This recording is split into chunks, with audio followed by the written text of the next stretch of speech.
the Lord. Nelson, that is. Light, shocking.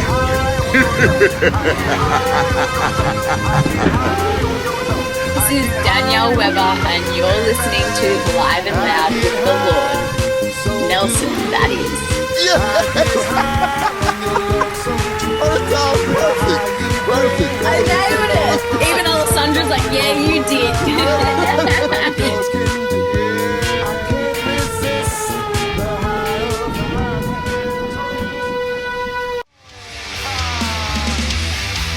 Turn it up. You're listening to Live and Loud with the Lord, Nelson, that is.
Ladies and gentlemen, rockers and real ones, you are now tapped in with the Lord. Yeah, Nelson, that is, the big guy with the big show, host of the one and only, the only one, Live and Loud with the Lord. Brought to you by the CMS Network with 5 Royals ENT. And tonight, yes, tonight, we're bringing that next level nice band that bleeds raw power, pure attitude, and straight up stage domination with a dark imagery and sound that still shines as bright as your high beams in the dead of night. That's right, man. I want to get those visuals for you. So when they enter the venue, anticipation grows for the show to come, knowing that you shall be thoroughly entertained. This won't be your average conversation. This is a full throttle, pedal to the metal ride through the minds of real rock warriors who bring that fire every time they step on stage. So, yo, clear your schedules, get locked and loaded, turn it up as I welcome for you, without further ado. Now, I don't want to mess his name up. I should have asked him about that also. Zari Solom of Switchblade Saturdays. Did I get that right, man? Yeah, Zari, perfect. Oh, man. Hey. Hey, man, thank you for being here, bro. Thank you No very problem. much, Thank you for having me. No doubt, man. So, as always, man, first question is, where are you from? We're based out of Des Moines, Iowa. Des Moines. Yeah, we're Iowa kids. Yes, indeed. So what's the best thing about being from there, bro? I mean, obviously the legacy of Slipknot played a huge part in my life, particularly. Got you. But I mean, yeah, just Des Moines, just the big little city. Just the big little city. Yeah. So when I pay a visit to Des Moines, right? Yeah. Where are we going for a great meal that I'll never forget? We will take you to Zombie Burger. Zombie Burger. Yeah. That sounds wicked. Yeah. It's all like horror movie based meals. Yeah. Like burgers and stuff. So like the Walking Ched is a burger with fried macaroni and cheese as the bun. Oh, man. Yeah, it's insane. They got a lot of different burgers and things that they do like that, right? Yeah. Like all the big bands, when they come through town, they always try to stop by Zombie Burger just for the atmosphere and good food. Wow. Because so when you say Zombie Burger, I think about Zombie Donuts, and I think it's Zombie Donuts. Yep. And how they have it. No, that's awesome, man. So, all right, man, I'm gonna hold you to it. Hell yeah. We got you. So check it out. Let's time machine a little bit. So if I asked your family and friends who Zari was as a preteen, what would they say? Okay. I guess I would say I was sort of the good black sheep of my family and friends. You know, like I wasn't going out causing a lot of trouble really, but it was more of I was really always into like horror movies and like punk rock and stuff like that. Yes. I got into punk rock in middle school pretty much. Okay. Like 5th grade. My best friend showed me the Misfits. Yeah. And I slowly just kind of got obsessed with the Misfits and Iron Maiden and stuff like that. But I went to a Catholic school. So not everybody was on my page when it came to like horror movies and everything. Right. So. Well, saying that, so what genre of music dominated your household's airwaves as a youth, as a child? Oh man. So actually my real dad was a decently well-known musician. Okay. When I was a baby, we moved to Boston and he played in a bunch of bands, but he worked with so his band toured with the Cars. Really? Yeah. So my dad toured with the Cars. Awesome. He played with Billy Idol for a short period of time, playing bass for him. Yeah. Yeah. So it was all that type of stuff, you know, everything from the Beatles to the Stray Cats. Stray Cats. Yeah. Baby. Yeah. That was the first song I ever learned how to play on bass. Really? Yeah. What a great song to learn how to play. Yeah. Wow. Yeah. Simple, but yeah. Oh no, man. Dope, man. No, so that's love. So it's in your DNA, man. It's there. Man, yeah. You know, 100%. You said Boston. Yeah. You know, I have family in Boston, man. My sisters and my, nieces and nephews and stuff like that. Hey, listen, love that. Love. I love that. So when did you start listening to what you wanted to listen to? Was it that 5th grade? Was that the time? I mean, I think I've always listened to whatever I wanted to. Okay. You know what I mean? I've never really, other than my stepdad at the time, he was the only one that really controlled the music I listened to. Oh, really? So so I was listening to when I heard Guns N' Roses, I was like, holy crap. And he wasn't having it. Really? He destroyed all the tapes and CDs I had. Come on, Dad, stepdad. What's wrong with you, bro? Yeah. He's no longer in the picture. I got you. At the time, when I was young, that was kind of it. And then, so I had to hide music from him.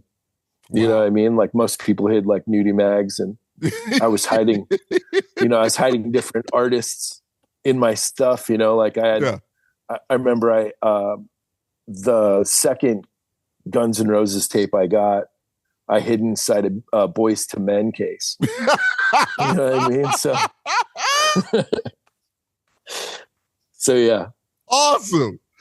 Yeah. Hey man, that worked. Yeah. Oh man, that's awesome. I love that, man. So what were your teen years like, bro? I really didn't come into quite my own until I would probably say my junior year of high school. I started playing in a band right around then. It was my first band. Got you.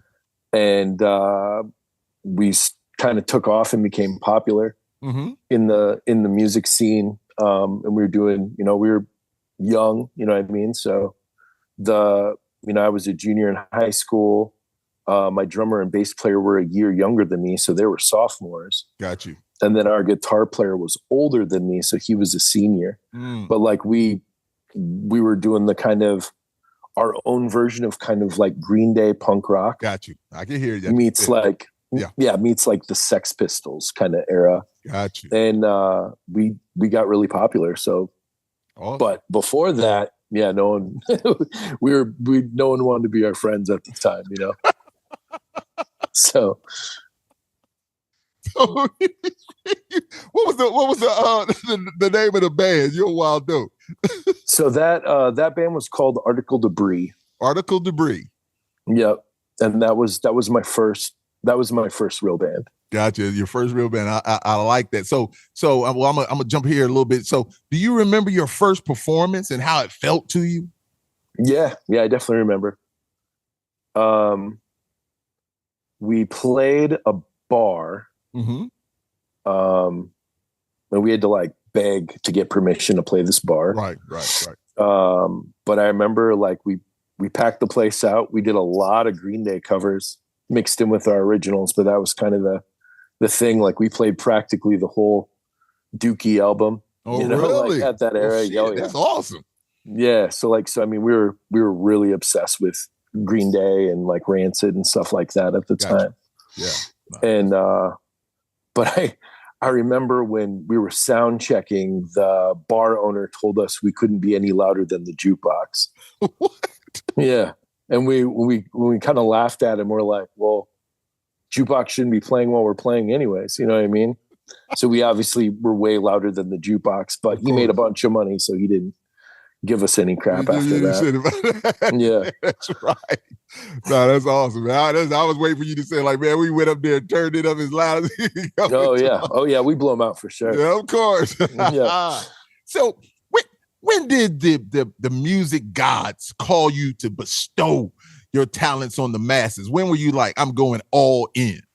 So after Article Debris, I started a band called Last Laugh, and that band did really well. And we played with like, we opened up for like 30 Seconds to Mars, and we played with AFI and all this stuff. And then from that, it formed into a band I started called the Albino Spiders. Albino Spiders. And that one did really well. And that was like, we got even bigger audience and larger shows. And then Switchblade Saturdays has been the band that's, I would say, has come the furthest. Got you. Yeah. Well, so you are the architect of this awesome 3-piece, and you've gone to a place where, you know, imagery of themes of darkness, you know, yet still it's still a beautiful side that you have to be in there, you know? So what drew you to this style and energy? Man, I would probably say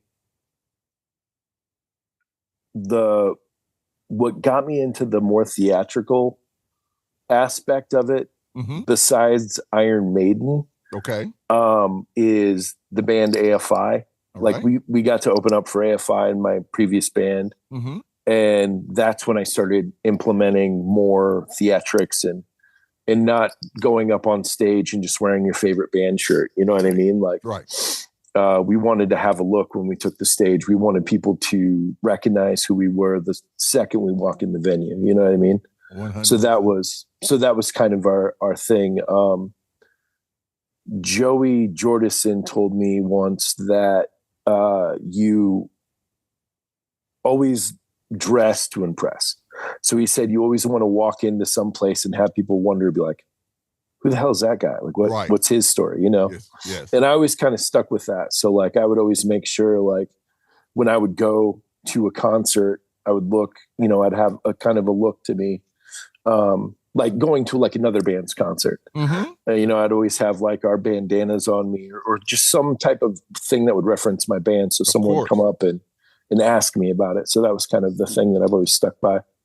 No, that's cool, man. And you say that because there's so many bands out there that don't think that's what you got to do. You know, they just want to fit in like everybody else. But the thing is that we're out there entertaining. Exactly. And you know, a lot of people, they don't want to know this, the guy next door. They want to know, they want to be like you, man. You know, that's how exactly. Yeah. If they can get it to where they want to be like you, do the things you do, man. That's when you get to that level, man. And now I'm with you on that. There's a lot of people that just like, no, we just want to kind of tone it down or whatever. Like, but nah, man, it's about entertaining. It really is. So I feel you, man. Good. Hey, listen, I like that you said that, man. Because a lot of people need to hear that, man. Hell yeah. Excuse me. A lot of artists need to hear that. Bands need to hear that. You know, put on that show, man. Go out there and show up and show out, no doubt. Oh yeah, 100%. So, but let me ask you this question though. And so, what benefits and/or shortcomings does a 3-piece give you, if any? Might not be any. So, We started using so we originally had 2 guitar players. Right. And we had issues with our guitar player. So our current guitar player, Phil, he knows a lot about the technicalities of everything, you know? Okay. So we play to a click. Our drummer plays to a click track. Gotcha. Yeah. And then we have some of the rhythm guitar parts as backing tracks, because we use keyboards and different sound, you know, to kind of change up our sound a little bit. So we use that. So as a 3-piece, you know, it's less people to fit in a van, you know, but musically, I mean, now with technology, yes, you know, you don't have to have a billion people on stage. That's right. Very true. So, very true. You know, there's still a lot of people who are purists, you know. Yeah. Yeah. 100%. But one thing, man, is that, you know, you don't keep up with the times, man. You can't get left behind. Yeah. No, there's no doubt about it. So, you know, I got love for everybody. Whatever you choose, what you choose to do, what you do. But hey, this might be something that moves me to a place to where I can be successful. So, hey, I hear it. I love it. I know we've done it also. So yeah. Stuck mojo. So I can't wild out. There's nothing I can say about it, man. But I want to say this. I love the fact that you've incorporated many different bands' energy into your own, which has created a sensational sound to me. So was this something you were taught to do, or was it just natural? I would say it's definitely natural. Okay. You know, I mean, you have influences that will obviously rub off on you. So I would say that definitely, all of what created Switchblade Saturdays, I would say is a collective of everybody's influences. Right. The visual influence is definitely myself, and the guys back it. But musically, everybody's styles definitely come together. Gotcha. It's not just one person writing an entire song. Oh, so that's awesome. Yeah. Yeah. So I'll have an idea that I'll write, and then we'll just kind of come together and just riff it out. Got you. So, yeah, because I've many times before, and I'm sorry if I cut you off. No, you're fine. Many times before, I speak about it a lot, and I tell this story over and over again, that Quincy Jones, may rest in peace, was on a show that Chuck D had. This is years ago. And Quincy Jones said, take 10 of the bands that you love, 10 of them. Grab one thing from each of those bands and you'll have your own sound. It'll be you. So when I was looking at that and reading and doing my research on you, I was just like, oh, man, that's awesome. He already knows. He's got it. And so that's why I asked that question. Was it natural or whatever? But you got it. You get it. You're already there. Nobody had to tell you that. So, man, that's love, man. Yeah, I actually just finished that Quincy Jones book. That came out a little while ago. I just finished that. Right. Awesome. He was gangster. He was beating people up and robbing them. Listen, out in Seattle and everything. Yeah, Quincy Jones was a different dude, man. Yeah. And if watching all the documentaries and stuff like that, man, there's a few people that I've always said that I would have loved to meet, and Quincy Jones is one of those people, man. Yeah. I'll meet him in another life somewhere, man. Oh yeah, 100%, we'll do some music together. Yeah. Well, just his outlook on music and the things he did that changed everyone's life. Man. Looking at me, you wouldn't think, but I'm a huge Michael Jackson fan. Got you.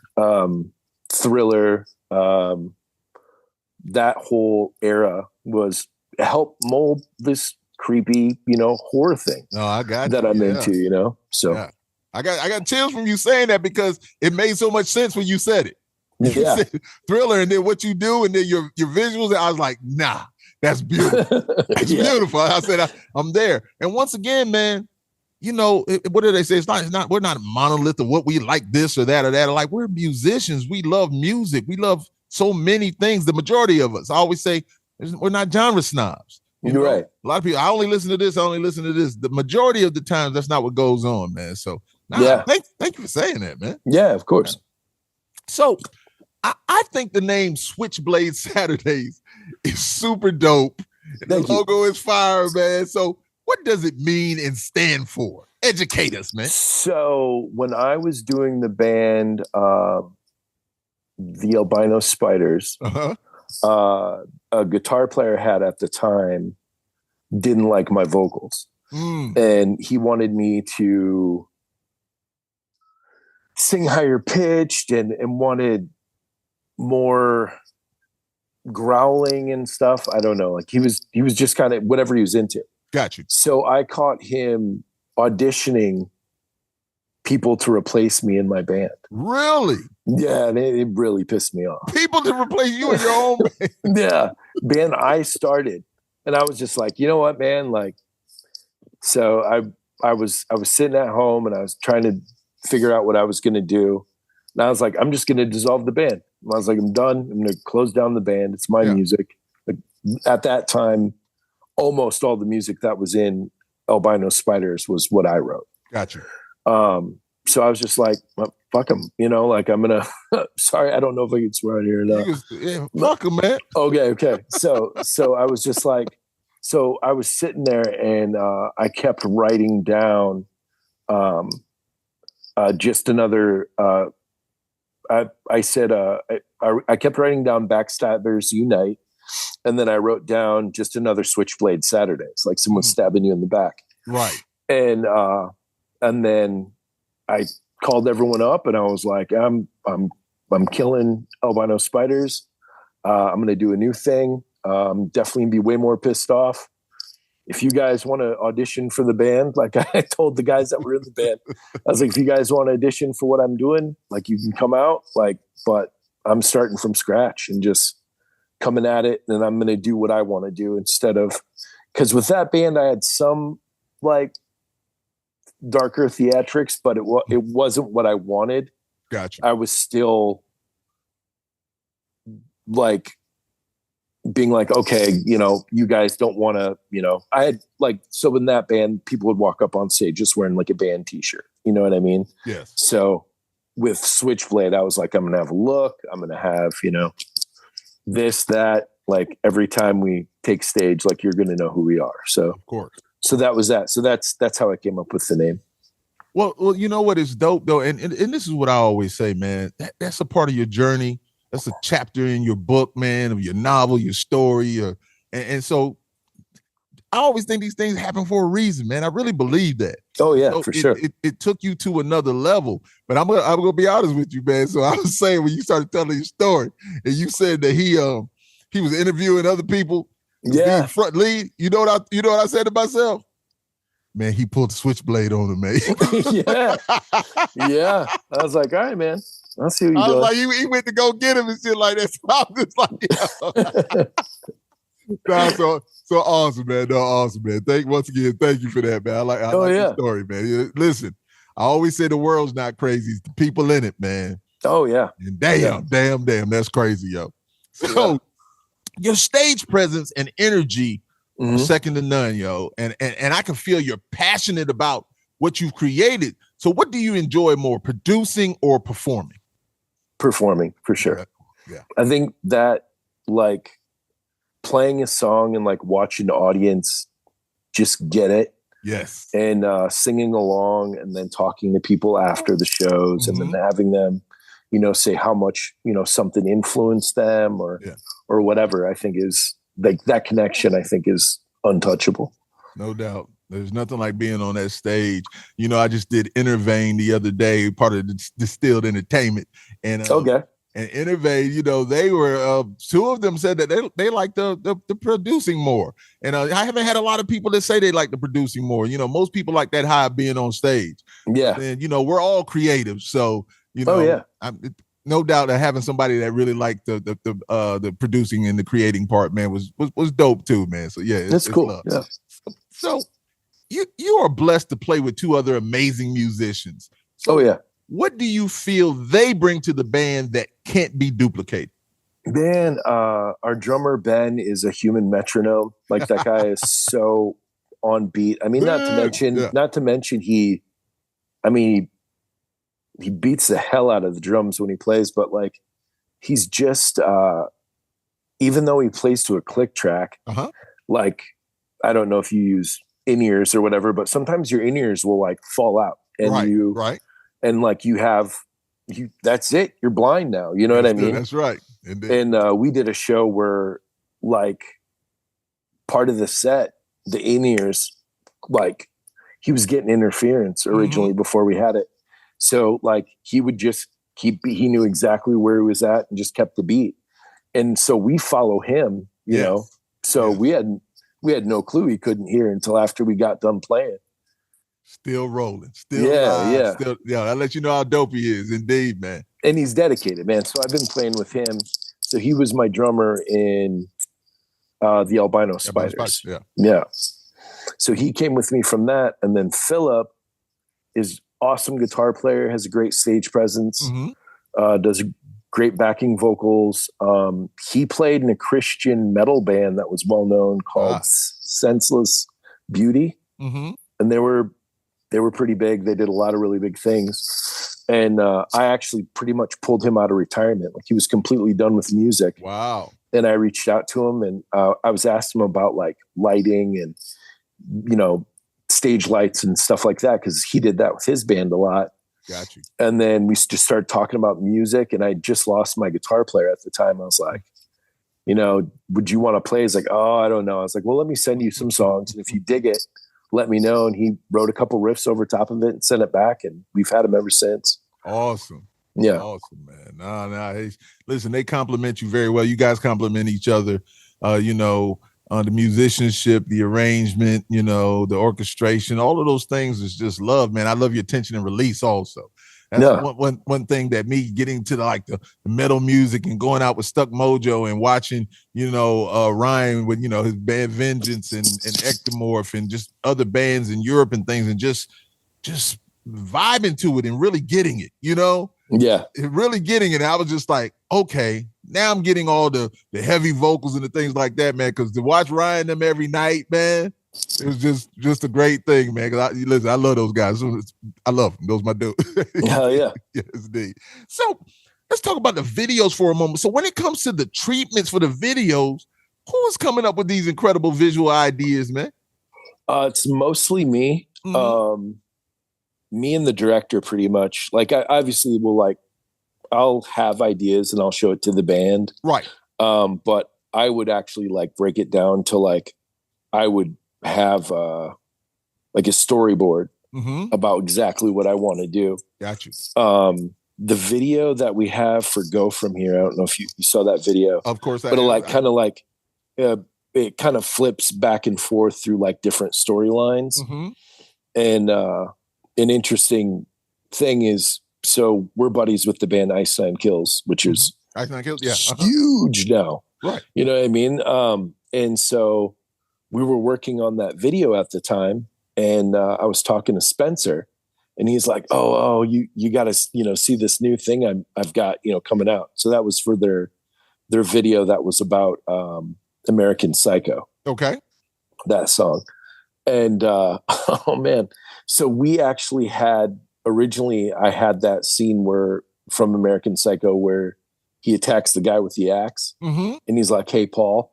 So we had that originally in that video, that was going to be part of the break right before we go into the breakdown of that song. Yes. And Spencer showed me that they already had done it. And I was like, oh God. Yeah. So we had to we completely redid it and changed everything. So that's why, so that's why it's got, we kind of made a reference to the movie Scream at the end of the video. Okay. Yeah. But we were originally going to do the American Psycho thing. That was a big thing I was super stoked on. I bought, I found the company that did some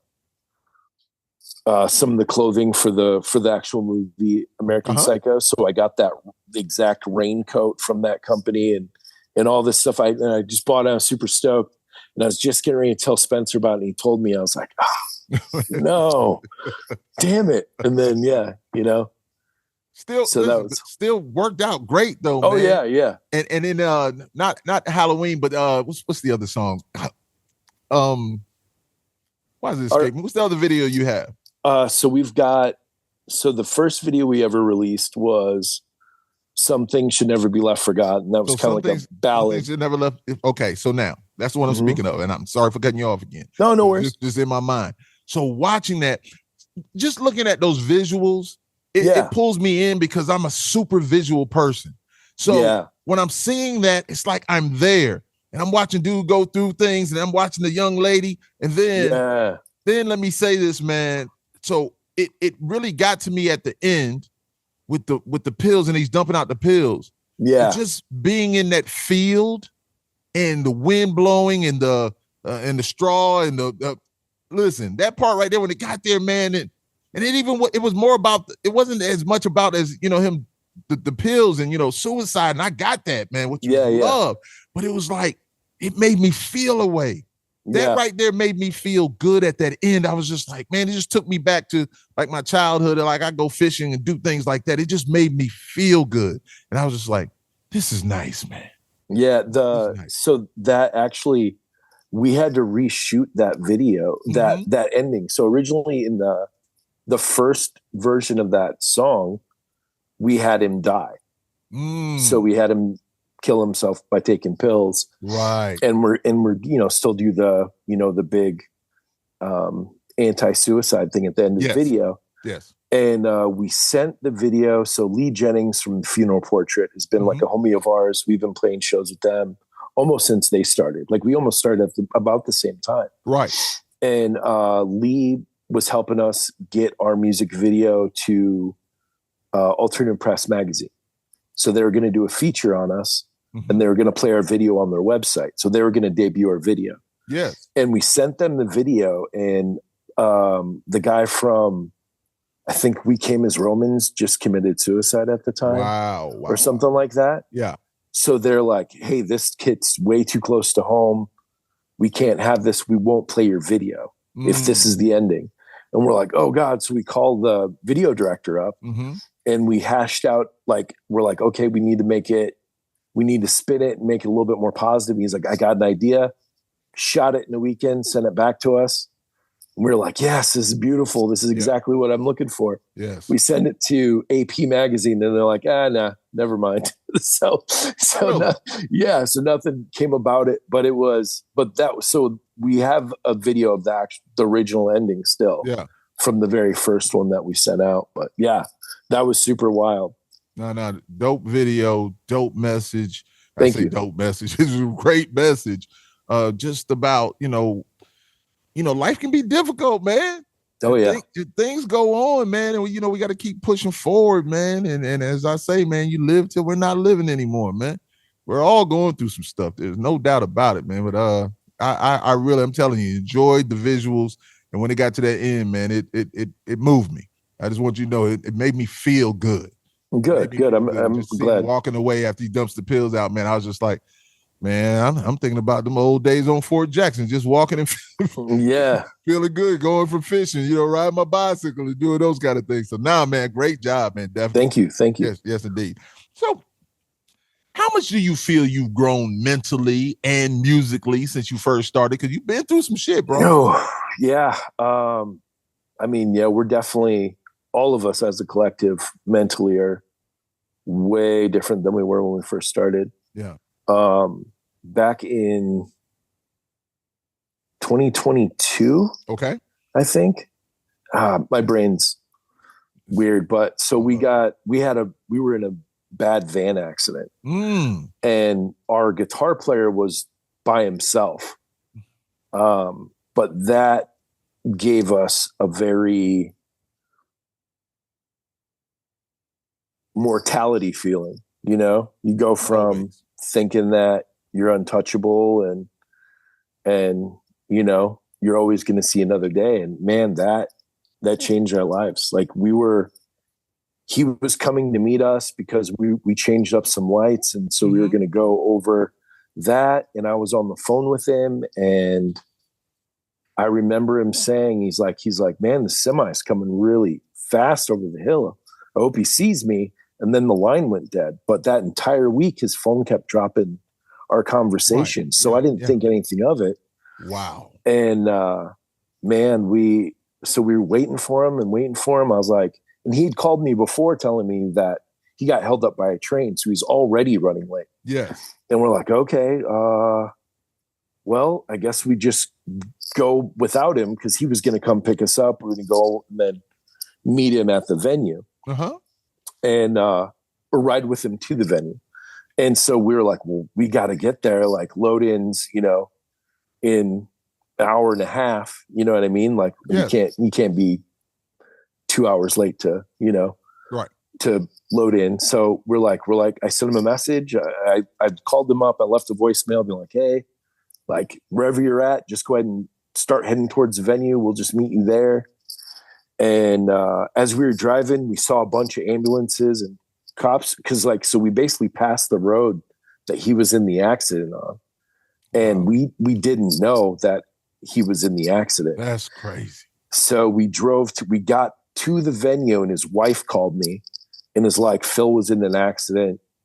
We don't know what's happening to him. He's being rushed to the ER. So we literally turned around in the venue parking lot and just floored it to the hospital. Of course. And that was, COVID was still a big issue at the time, Yes. So they wouldn't let us see him. And there's Phil being in great humor, sent me a photo of him. Like, so he's on the stretcher. Mm-hmm. He's got a neck brace on. Mm-hmm. He's cut up, but he's giving me like the thumbs up, like Ricky Bobby. Right. And we just started laughing. We're like, it's Phil. He's okay. You know what I mean? But, awesome. But I mean, like if we would have been in that van, we would have died because all of our equipment basically made a cocoon around him. Wow. In the accident and destroyed everything around him. Wow, man. And so like that was a huge like, oh my God, like mortality moment. You know what I mean? Like our best friend or brothers in the hospital, but like thank God he could, didn't walk away from it, but basically could walk away from it, My goodness, man. Yeah. No, listen, great story, touching story. And what's so wild, man, you're telling that story. I just lost somebody who I love a lot today, actually. Oh man. Yeah. So it's once again, the mortality. You think about, as Stuck Mojo said, and the saying, you're not promised tomorrow. Yeah, exactly. So you just got to live your life to the fullest, man. I don't live my life with regrets, man. I've done dumb shit. I've made terrible mistakes, but I can't sit there and dwell on those things. I just have to do better the next day. So, I do my best to enjoy my night in preparation for a greater day. I want to have a great night and have a greater day and just keep moving, man. So now I'm glad he's good. I'm glad that, you gotta listen, you gotta ask Ryan to tell you about Father, that plays keyboards in Vengeance. Tell him to tell you the story about what happened to them down in Miami, man. Okay. Yeah. I definitely will. Hey, just crazy. Just once again, things can happen. Yeah. Really, indeed. But thank you for sharing that, man. Great. Yeah. Great. So let me ask this, man. I want you to tell me a little something, man. Who are you beyond the music that you would like the fans to know? Who are you, man? Oh, that's such a that's such a weird question, but a good question at the same time.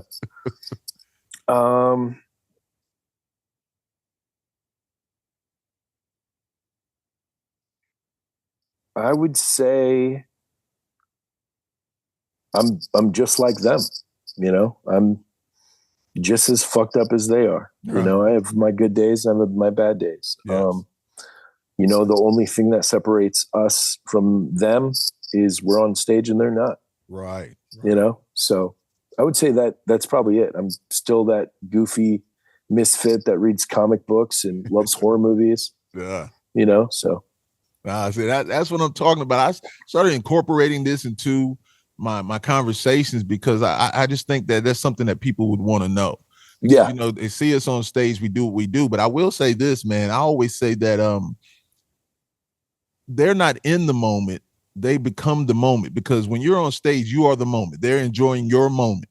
And when that energy transference is there, they become a part of who you are and what you're doing, for however long it is. So I always say, like, you know, I love when people become a part of our moment when we're performing, man.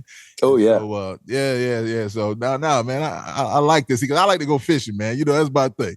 I enjoy that. Of course, I'm always writing music and doing my thing. Of course, Plastic Catastrophe with Lord Nelson. I always got to plug, shameless plug for my band too. You know, the magnificent Matt Acevedo is amazing. Anyway, so what makes Switchblade Saturdays a must watch and listen? I would say, we leave it all out on the stage. You know what I mean? Like that's sort of one thing that we've really prided ourselves on is like, we take the stage and we just go after it. You know what I mean? Like we play it like it's our last show. Right. You know, if there's 7 people or 700 people, you're still going to get the same show. Got you. You know what I mean? I would say,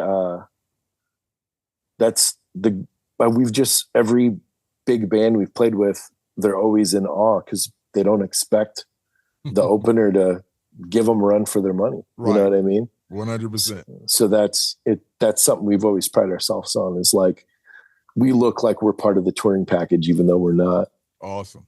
Yeah. Awesome. No, you guys had the professionalism and you really do go up there and you show up and show out. Man, that's what you're supposed to do, man.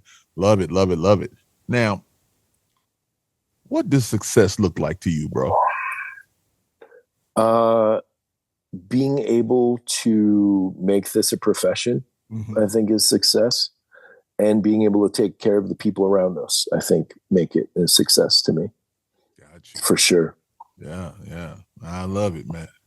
I always like to ask that question too, because everybody's not the same on what they think about it. You know, listen, we all want billions of dollars, man. We all would love to have it, you know? Yeah. But you know, we do love this music so much, man. And I always say that music is a time machine. The greatest time machine, and music is a drug unlike anything else, man. Oh yeah, for sure. So I enjoy the high of music always, man. It's, you know, it's got to be a part of what I do. Is people always say, like, you know, why you always singing my name, man? Or, you know what?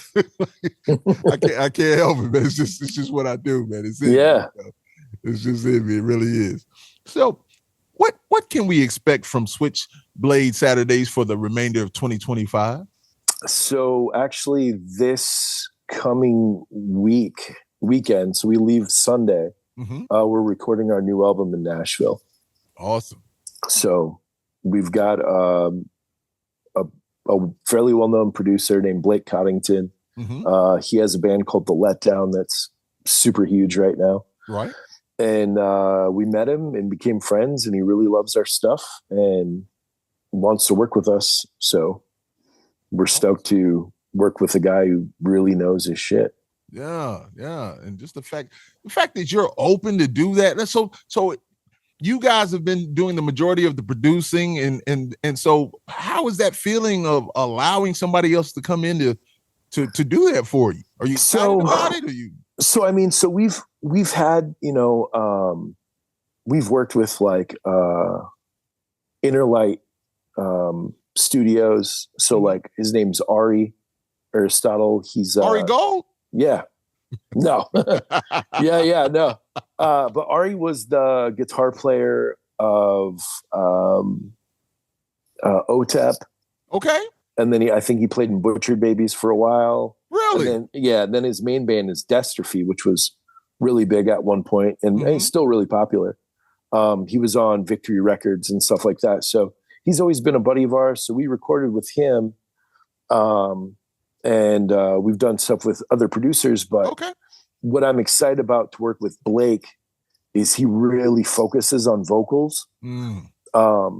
And that's a big thing. Is I've been pushed, but it didn't ever feel like it was too far out of my comfort zone. They just kind of like, we're like, okay, yeah, this works. Let's just roll with this. You know what I mean? Right. And just kind of trusted my input, but I've always wanted to work with a producer that's going to make me better and work harder.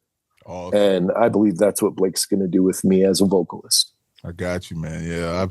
I just always remember, like, even working with Richmond, Matt and I, we do our thing now. The creative part, Matt he allows me to be me. You know, he's just like, man, just do you, man. Just be free. And I allow him to do him. You know, he's such a great producer and guitarist, and you know, he does all the music. He's on that Prince type thing, man. It's nice. I love him so much, man. Yes, indeed. But it's a great thing, man, that you're able to do that also, and you know, have someone that push you. I can just remember Rich saying, "I want you to do this. I want you to do that." I was just like, "I got you. What you want me to do?" So you know, being a front man and being open to that, cool thing, man. I'm super excited. Lets us know about your greatness and your creativeness, man. It's what it is, bro. It's what it is, man. Sorry, it's the dude, man. He's the dude, man. So you guys are working on a new album. When are you looking for this album to be out? I believe we're looking for it to be out in October. There's certain ways you have to release an album and singles and stuff like that. We're still learning all that stuff. Yes, sir. So that'll all depend on that, but that's all stuff that Blake's going to help us with as well. Okay. So you got a good team rolling. Yeah. So I'm expecting to see big things, man. I see you got me so excited even from watching the things, man. I want to be at a show, man. I want to be there and see what's going on, man. I want to be a part of it, you know, what's going on. I want to be there. I want to be a part of your moment, man. Yeah, no, definitely. I'd love to actually do a show somewhere around you guys and actually meet you in person. Hey, just awesomeness. So, what was the last song you listened to? Oh, man. Just driving back from seeing my girlfriend in Fremont, Nebraska. So it's like a 4.5 hour drive from where I live. She must be very special. Yeah, she's good people for sure. 4 hours. Ooh, yeah. Hey, listen, this man right here got love for you. But we were watching a movie the other night called Mr. Nobody. It has Jared Leto in it, and we were talking about, you know, the stuff I've like performing with 30 Seconds to Mars and knowing them and stuff. And I just started I re-listened to that album, Beautiful Lie, and that was the last thing I listened to recently. I just listened to the album from start to beginning, and I was just like, God, man, he has some amazing vocals and like hooks and harmonies and the lyrics. So I was super stoked on that. So that's the last thing I listened to. Yeah, you were able to drive and really dig into it, man. Yeah. The music, man. Yeah. Sometimes that's the best time when you hear so many things that you didn't even hear before. Because, you know, we have so much other stuff going on, but then really just focus and listen, you know, to all the sonics and everything, the words and everything. Nah, that's awesome, man. That's awesome, man. Yeah, well, I usually write like vocals and lyrics on drives. Just like singing to like whatever and you know, and then busting out the voicemail recorder on your phone and being like, all right, here we go. Talk to me. What are you talking about? You know, how many ideas do you have on your phone, bro? A lot. Like a lot. Probably at least a half hour worth of clips. My guy, I've got so much on my phone, on this phone. Yeah. Even on I still have my iPhone 4 or 8 from back. I still have so much stuff on that one. On my other one, I have, listen, when you start going back and looking, it's thousands, man. It's thousands. Oh, yeah. It's crazy. And I was just like, man, I was thinking of, anyway, I feel you. I do it all the time because you got to get that melody in your head. You put it down something so you don't forget it, you know? Yeah. Because we have so much stuff running through our head. But listen, man, I just want you to know, man, this is a great time. I thank you for taking the time and, you know, dealing with some of my things that was going on. No problem, man. Really, really appreciate you. This has been an amazing conversation, and thank you for allowing us to get to know you better and what you're doing. And so the floor is yours, and just please let my listeners and your fans know where they can enjoy all things Switchblade Saturdays, bro. Oh yeah, man. So right now everything's obviously on Spotify, Apple iTunes, and so forth. To see us perform live, the next time we're playing is June 28th. We're in Kansas City, headlining Crypticon Kansas City on Saturday night. So we're with everybody's favorite horror movie actors. You know what I mean? So Kane Hodder, who's the original, Jason Voorhees from the, once Jason got the mask, you know what I mean? Like he's the big dude. And then he was, he's been in Hatchet and everything else. And then like the big movie right now is Terrifier, which took the movie theaters by storm, so the original guy who plays Art the Clown and other actors are going to be there. So it's a lot of fun. That's our next time we're playing in Kansas. And then we're doing the Paranormal Rockdown July 18th. And that's in Wisconsin. Yeah. And we're going to Broadhead Manor. So we perform the first night not far from the manor. And then the next night we do a paranormal investigation with all these famous paranormal people, and it's all going to be filmed. So awesome. Yeah. So we're super stoked on that, but we're just grinding, man. Hey, Midwest. I love it. I love it. So I got to ask one more question. Usually that's my last question, but I want to ask one more question. What's your favorite horror movie, bro? Ooh. I mean, give me a few of them that you love. Okay.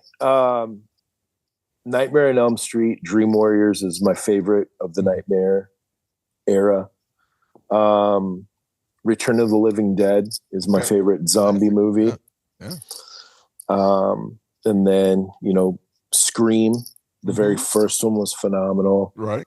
And then I've always been into vampires. So like The Lost Boys is my all-time favorite movie. The Lost Boys is? Yeah. Yeah. I've just, from a little kid, I've been obsessed with that film. Right.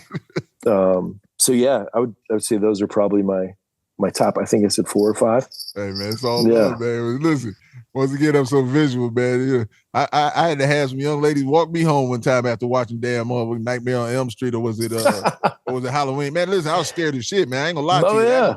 I had to walk through a certain way through this dark, and I was like, man, they were like, are you serious? I was like, man, I'm dead serious. Don't let me say dead. Yeah, just don't say I'll be right back. You're done for after that.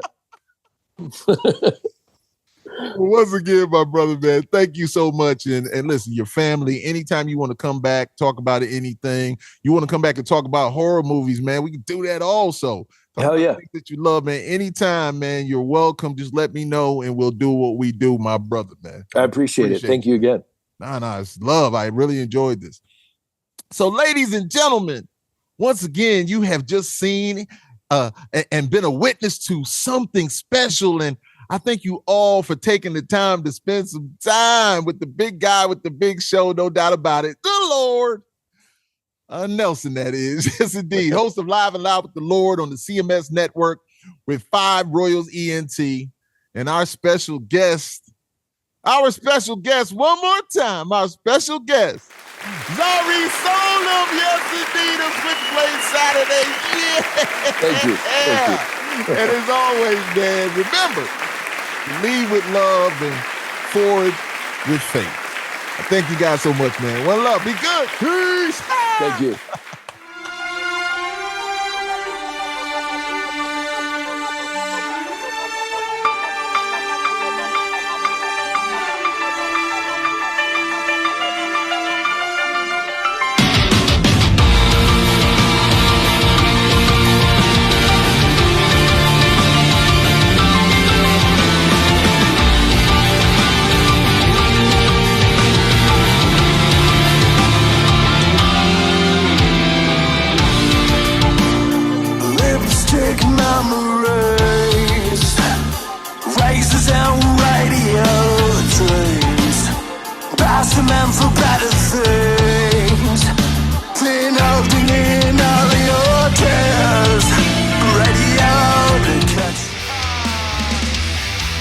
Turn it up. You're listening to Live and Loud with the Lord, Nelson, that is.